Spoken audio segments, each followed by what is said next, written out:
السلام علیکم سامعین، 15 ذی قعدہ کی تاریخ شروع ہو چکی ہے۔ 4 جون ہے۔ خبر کا عنوان ہے عیدگاہ کی تلاش۔ دراصل مغربی یو پی کے قصبہ کیرانے کی عیدگاہ آبادی کے لحاظ سے چھوٹی پڑتی جا رہی ہے۔ اسی مسئلے کے حل کے لیے آج قصبے کی ہی سرائے والی مسجد میں تحریک ائمہ مساجد کے زیر اہتمام ایک اہم میٹنگ منعقد ہوئی، جس کی صدارت جامع مسجد کے امام خطیب مولانا محمد طاہر اور نظامت مولانا مرسلین ندوی نے کی۔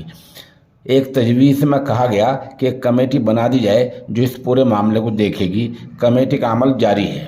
کمیٹی میں اس میٹنگ میں مولانا محمد عاقل قاسمی کا خطاب ہوا ہے اور مولانا عرفان ثاقب قاسمی سمیت دوسرے اہل علم اور سماجی کارکنان نے اپنی اپنی رائے پیش کی ہے۔ یہاں شرکاء میں مولانا محمد عمر، چیئرمین شمشاد انصاری، سابق چیئرمین حاجی راشد، چودھری انعام حسن، ماسٹر سمیع اللہ خان، اسرار خان، مولانا محفوظ، نسیم وکیل وغیرہ کے نام قابل ذکر ہیں۔ اس میٹنگ کو کامیاب بنانے میں مفتی عبدالقدوس، مولانا عمران، مفتی آصف، قاری سعد اور مفتی فرحان نے بڑی محنت کی ہے۔ بہرحال یہ قابل قدر کام ہے۔ عیدگاہ کی جگہ میں اگر توسیع ہو جاتی ہے یا کوئی متبادل دوسری جگہ تلاش کر لی جاتی ہے، جو کچھ بھی ہوگا وہ بہرحال بہتر ہی ہوگا۔ آپ سب سامعین سے درخواست یہ ہے کہ دعا کریں، اللہ تعالیٰ اس معاملے میں بہتر فرمائیں۔